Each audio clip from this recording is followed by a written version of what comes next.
aí, galerinha, salve, salve, meus alunos, ex-alunos e todos aqueles que estão assistindo. Estamos aqui para o nosso primeiro Química e Contexto. A ideia é simples, né? Lançar um tema de cotidiano e contextualizar esse tema com todas as matérias que poderiam ser cobradas de vocês nos principais vestibulares e no próprio Enem, tá? Tema da nossa aula de hoje, talidomida. Vamos lá, vou colocar aqui na tela para vocês as características dela. Então tá aí, a nomenclatura e o PAC, me recuso a ler esse nome, porque é um nome hostil, selvagem, tá? Você tem logo abaixo a fórmula em bastão da talidomida, né? Uma substância tricíclica com um anel aromático e a presença do grupamento amida, tá? Fórmula molecular da talidomida, C13H10N2O4 e a massa molar 258,23 gramas por mol, ok? Por que a escolha desse tema? Há um pouco mais de 50 anos atrás, nós tivemos uma tragédia envolvendo essa substância que ficou conhecida como a síndrome da talidomida, tá? A talidomida ou amida naftálica do ácido glutâmico é uma medicação com efeitos sedativos e anti-inflamatórios. Então, essa medicação ela foi desenvolvida em 1954 na Alemanha, com o objetivo de controlar a ansiedade e começando a ser comercializada no Brasil em 1958. Tá? Então, ela foi desenvolvida com o intuito de ser utilizada em antidepressivos. Né? Porém, seu uso durante a gravidez causa a síndrome da talidomida, que ocasiona uma má formação do feto, fazendo com que o bebê nasça com ausência ou com subdesenvolvimento dos braços e pernas, tá? Então, qual foi o grande problema, né? Esse medicamento começou a ser utilizado por grávidas para amenizar náuseas e dores, né? E logo depois foi descoberto que quando esse medicamento era utilizado, até mais ou menos o 3º mês de gestação, ele causava esses danos no bebê, conhecidos como focomelia, tá? A estimativa é que essa síndrome tem afetado mais de 10 mil pessoas em todo o mundo. Ok, galera? Vou te dar mais algumas informações interessantes aqui. Primeiro, né, o que seria essa síndrome, como eu já narrei, né? Seria exatamente ocasionada pelo consumo desse remédio durante a gravidez, que vai ter efeitos de má formação sobre o feto. Isso ocorre porque o efeito do remédio consegue penetrar a placenta. Daqui a pouco eu vou te explicar qual que é a ideia dessa entrada do medicamento através da placenta. Isso vai interferir no desenvolvimento do feto, ocasionando os seguintes problemas. Então, os principais problemas ali observados nessas crianças que estavam nascendo com problema, braços e pernas encurtados, ficando juntos ao tronco, problemas visuais, problemas auditivos, problemas na coluna vertebral, deformação do tubo digestivo, e em alguns casos era observado também problemas cardíacos, ok? Bom, quando se descobriu que esses efeitos estavam ocorrendo, a venda do remédio foi proibida em praticamente todos os países do mundo. Isso no ano de 1961. Infelizmente, por, vamos falar assim, motivos obscuros, no Brasil essa proibição só foi acontecer em 1964, quando o remédio já estava há 6 anos em circulação, tá? Então nós tivemos, em função desse atraso na proibição do medicamento, um número muito grande de crianças nascendo com focomelia aqui no Brasil, tá? Depois foi descoberto que esse medicamento ele tinha um efeito muito ativo no tratamento da hanseníase, né? E ele voltou a ser comercializado em 1965, obviamente com muita restrição, tá? O pessoal comenta, os especialistas da área, que esse problema que nós tivemos com a talidomida fez com que todos os níveis de controle do FDA nos Estados Unidos e os órgãos de controle de vários países passassem a ter um controle muito mais preciso, né? E ficassem mais atentos às drogas sintéticas e aos testes que seriam feitos com elas antes de serem inseridas no mercado, tá? Em 1994, o governo brasileiro proibiu o uso do medicamento por mulheres e idade fértil. E em 97 saiu a portaria que regulamentava o medicamento, tá? Bom, o que acontece atualmente com esse medicamento? Novos estudos foram feitos e ele se mostrou um medicamento bom para o tratamento de alguns tipos de câncer, tá? E ele também foi inserido junto com aquele coquetel de remédios que é colocado no tratamento da AIDS. Então, esse medicamento, atualmente, no Brasil, ele é produzido apenas pelo laboratório do Ministério da Saúde. Só que nós tivemos aí, depois que o medicamento foi liberado novamente, ali por volta de 65, alguns problemas no Brasil, porque no Brasil nós temos aí a automedicação, né? Infelizmente isso acontece. Nós temos a galera que praticamente insiste em não ler as bulas, né? E nós tivemos aí um número muito grande de pessoas que acabaram passando por esse problema novamente, mulheres que estavam em gestação ingeriram o medicamento, e aí o pessoal inclusive chama essas gerações que nasceram depois ali da década de 60, de segunda e terceira geração da talidomida, né? Sendo, obviamente, a primeira geração, aquela em que foi constatado o problema lá na década de 60, tá? Bom, galera, esse é o contexto, é o tema que eu gostaria de lançar para vocês.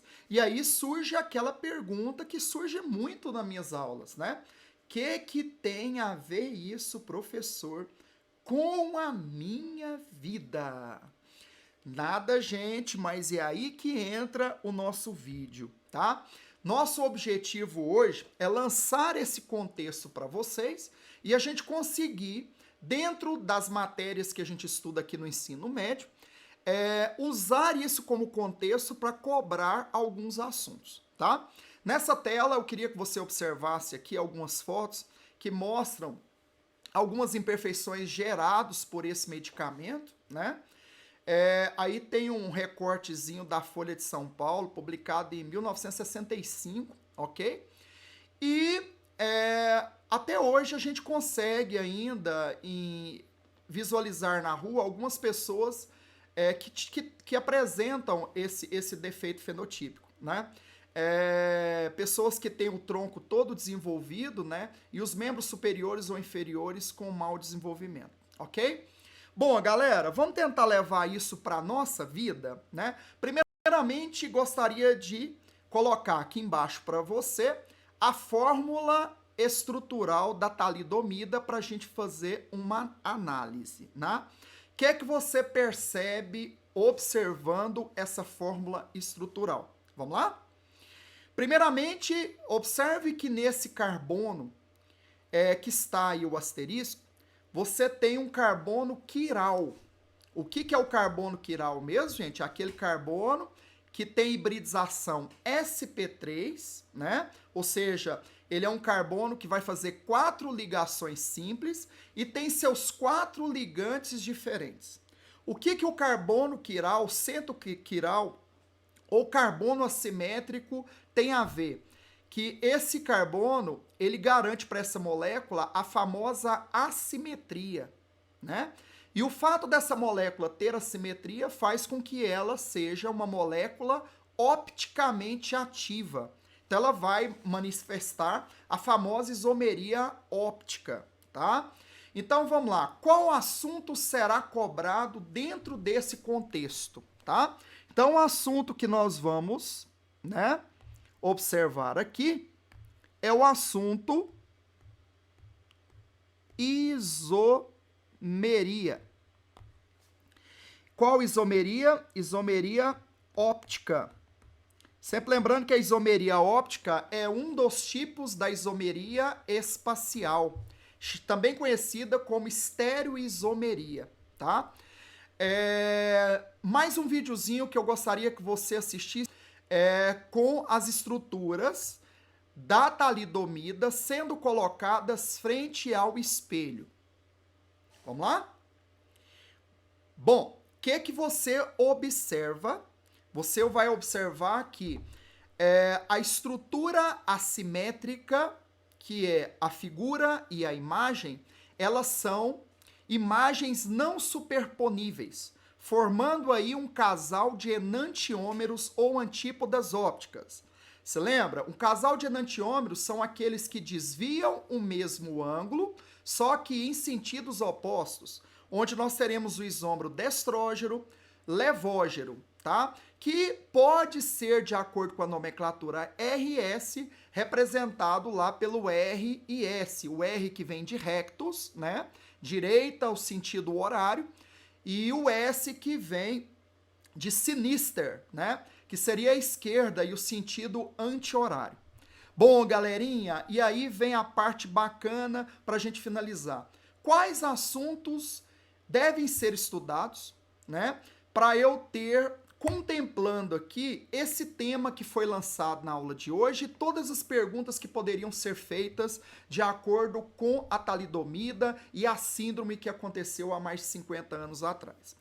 Obviamente, você vai ter que estudar isomeria óptica e lembrar os conceitos de carbono quiral,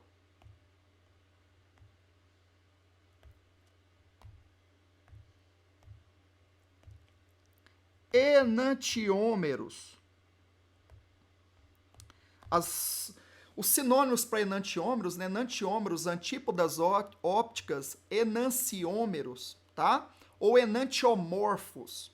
Lembrando que esse é um caso muito especial da isomeria óptica, em que você vai ter um grupo de substâncias que apresentarão as mesmas propriedades físicas.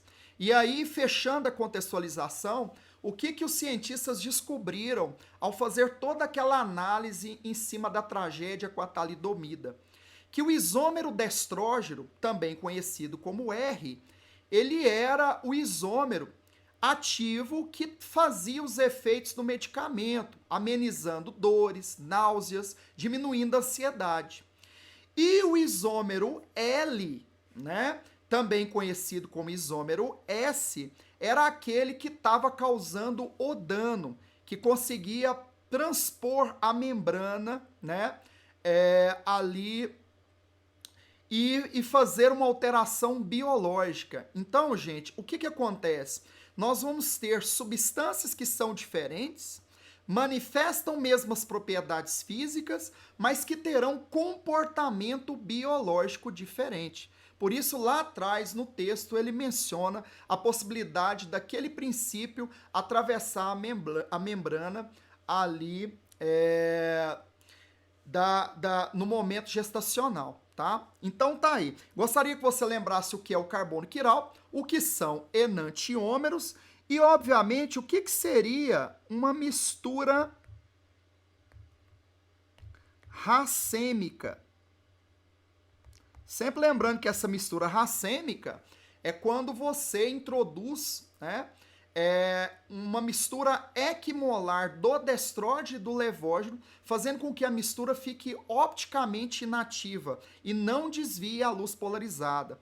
Esse é o isômero que nós vamos chamar de isômero inativo de compensação externa, né? Lembrando que o medicamento era comercializado, né, na forma de mistura racêmica, tendo metade do número de mols presentes no princípio ativo do isômero destrógeno, metade do isômero levógeno, tá? Esse foi o nosso Química e Contexto, né? Inscreva-se no canal, divulgue para seus colegas e seus amigos e eu te espero aí no próximo vídeo. Beijo no coração. Vamos tentar espalhar um pouco de química nesse mundo que está agressivo e hostil. Valeu, galera. Forte abraço.